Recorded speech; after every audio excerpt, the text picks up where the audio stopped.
Colonel Malachowski, it is so amazing to finally meet you in person.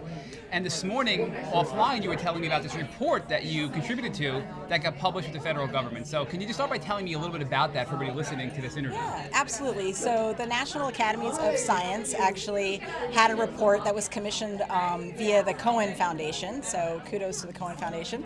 And the report was to look into Lyme infection-associated chronic illnesses and treatments.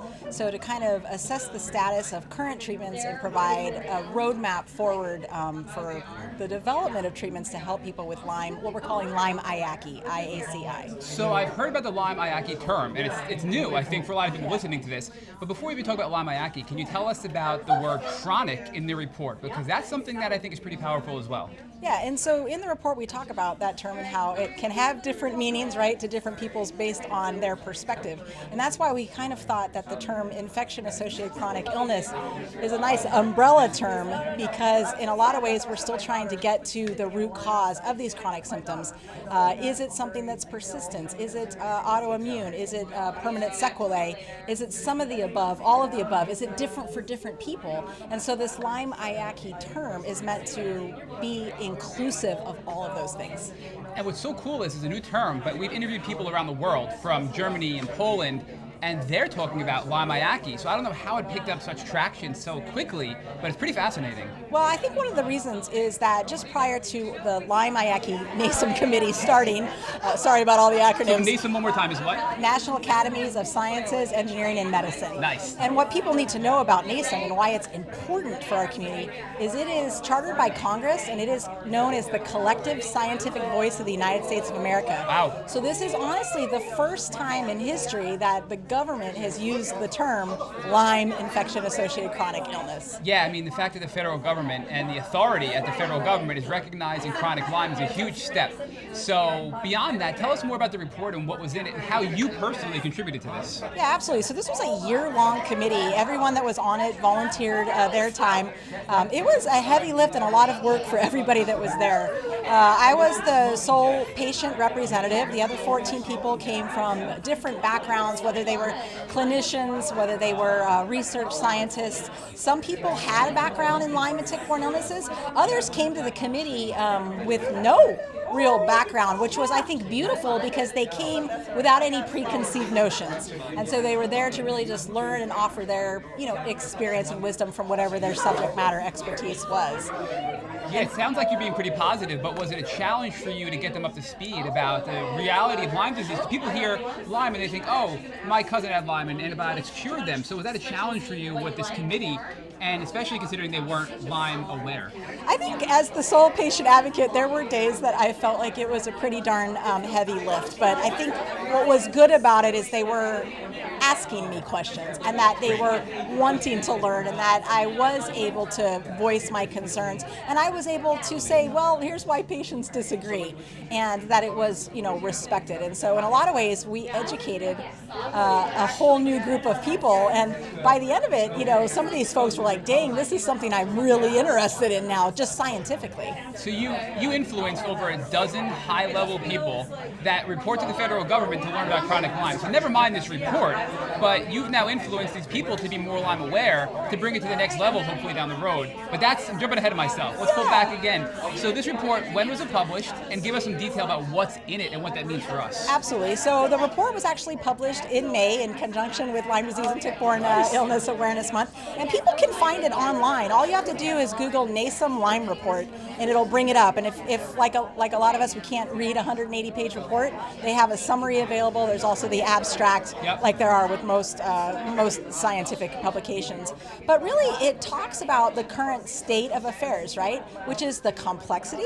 It even touches on the controversy. I think one of the most important things this report does is really center the patient voice. And so we're basically looking at what is the current state of our understanding of the chronic symptoms following a Lyme disease diagnosis, and where would we like to go, right? What would patients like to see? And it actually has several distinct recommendations that we have for the federal government as well as partners, whether those partners are in academic research, whether they're in nonprofit and patient advocacy work, and how everybody could come together. So we use the term a roadmap, and that's really what it is. And it can get complicated with these 180-page reports and all of that, but I think the one thing I want the patient community to understand is the National Academies of Science, and I want to make sure that they're not government employees. The National Academies of Science is meant to represent, the whole entire ecosystem, right? Yep. And it's the collective voice of science of the United States of America, for the collective voice of science to say Lyme infection-associated chronic illness is real, yes, and we need to do something about it. And I think one of the main points was, we've spent the past few decades trying to find, the root cause or that specific biomarker for a cure, which is important, and those efforts need to continue onward. Absolutely. But what we're saying is, in parallel, people are suffering. People have been suffering, and we need to do something about that now. Right. No more waiting. So is there a way to look at treatments in parallel to these kind of biomarker type discoveries? And this report says yes, and we should. So from the top down, they're recognizing that we know what we know, but there's also a lot we don't know. Absolutely. And there's recommendations that are in this large report. So what are some of the recommendations and steps forward? Because we've made a lot of progress over the last decade. You and I know that. Yeah. But what are these recommendations, and where do you see the Lyme community being down the road? So several recommendations are in there. There's kind of two that stand out that I'd like to highlight. One is centering the patients, right? When we do these clinical trials, this idea that patients must be involved from step one, from trial design through execution, and also be part of the reporting out process, right?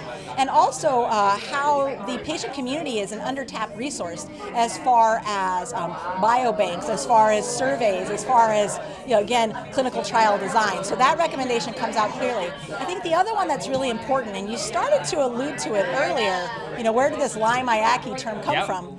Well, we were getting this attention, I think, and this term is coming from the suffering of the long COVID community, right? Long COVID came along, and it's on such a massive scale, and it was, just so in the limelight, no pun intended, that it's an umbrella term, and we're realizing we need to join forces. We need to collaborate. There may be things that are translational, between long COVID. Let's look at the MECFS community.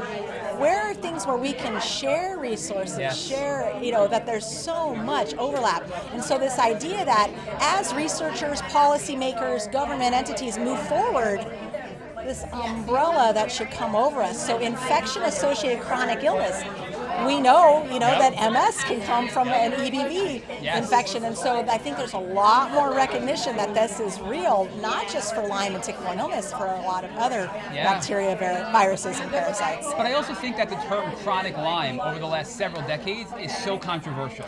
So the fact that our community in the world has adopted Lyme IACI so quickly, and it's less controversial, is huge, because A, it's less controversial, B, it's being accepted by the federal government from the top down, but C, to your point, we're also being able to get other communities on board, because it's not just Borrelia, which we know it never is just Borrelia, so this term is a much better term for our community. Wouldn't it be great if all of these illnesses and diseases had unlimited resources, but that's not how it works, right? And so the ability to pull alongside each other, to share, to translate that medicine, I think is going to be beneficial to all of us. And even from the patient community standpoint, if we can partner up with the chronic fatigue syndrome, the fibromyalgia people, the long COVID people, because I do believe a lot of what are helping various people in other groups that have these identities can help the Lyme community. So if we share our knowledge and we pool our resources, a lot of what helped me in my journey will help people with other conditions that aren't labeled Lyme disease currently. Absolutely, and isn't that what we want? Yes. When you look at this NASEM Lyme report, it talks a lot about the overlap of these illnesses,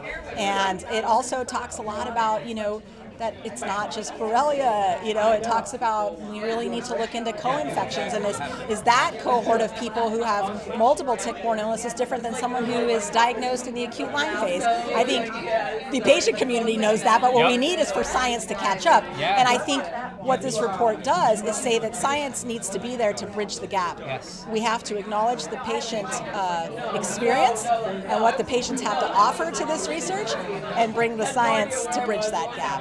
And the term chronic, right? I as a patient, probably like you, I always chuckle because the reason it's been controversial is it depends on the cohort that's describing it. Yep. When we as patients say chronic Lyme, we're talking about chronic symptoms. Oftentimes we're talking about the idea of persistence in a chronic infection. Then you have scientists and researchers who go, well, have we proven persistence or not? And so what the report wanted to do was cast the net wide and say it may be all of these things. Absolutely. And let's not exclude any of these ideas. It could be all of the above, to your point. It could be a mixed bag, right? And until we know, right. we can't say definitively that's not the case. And it may be different for different people, And I think so by saying infection-associated chronic illness, I love that. we're touching on the entire tick-borne illness community experience, Yes. but we're also touching on these other communities that we can partner with. So give us a little more hope before we conclude this, because with technology and artificial intelligence and everybody working on with the funding we're getting, better testing and better treatment, tell us some cool things that you're aware of that are coming down the pike in a variety of areas with people in the community. I'm so glad you brought this up because we touch on that in the report as well, and including some of the recommendations is just the use of artificial intelligence and machine learning. Yep. When you think about some of these biobanks, when you think about some of the patient data sets that are out there in the surveys that haven't been... LymeDisease.org has a brilliant database, a patient-driven database. You bet. And they're actually in our report. And so the ability for machine learning to go through and look at that, or the ability maybe to look at pre-existing medications that have never been tried for Lyme disease and have a machine go into that. Yep. I mean, the amount of research that's coming out daily in long COVID and ME/CFS and Lyme is just increasing exponentially to the point that an individual researcher can't keep up with that. But AI and machine learning can help us do that. And so I think that there is a lot of hope for us to look at development of treatments that work for us to just accelerate. And I'm excited. It's going to happen in our lifetime. It will, absolutely. It's going to happen in our lifetime. Yes. And the other thing too is we've spent so much time over the last few decades looking for that biomarker, for that cure, while ignoring the people who are suffering. So this report wants to, again, say we need to do both. Yep. We can look at treatments before we know the biomarker, but isn't that a cool idea? What if we discover treatments that work for a large cohort of people, and we can work that backwards? What is the causal reason that it's working? Oh my gosh, that's the biomarker. Yes. Isn't that mind-blowing? It is wild. And I'm so sorry, Colonel Malachowski, that you had to go through this experience. But we are so grateful for you and our community because you have done so much. And without you, we wouldn't be where we are today. All Sincerely, of us together. All of us And together, you. But you really have risen. And you are advocating from the top down. I mean, you served on this committee that you just talked about to generate this report, which is probably the biggest news that's happened, ever with the federal government recognizing this chronic Lyme disease, which I won't use because it's controversial. Lyme IACI, infection-associated chronic illness. Yep. So, I'm happy to be in this fight with you, and I know that in the near future we're going to have a much better place for people that get sick from Lyme disease. So I can't thank you enough for having a chat with us, and I have to recognize that we're sitting here right now at Project Labcoat. We're about to walk at New York Fashion Week as Lyme advocates and leaders in the Lyme space to raise awareness for Lyme disease. I mean, if that doesn't tell you that the mainstream media and the mainstream world has accepted the severity of Lyme disease, then what will? The fact that we're here tonight is amazing. It's amazing. The vector's in the right direction, and now we have momentum. So let's go walk that runway. So thank you so much. Thank you.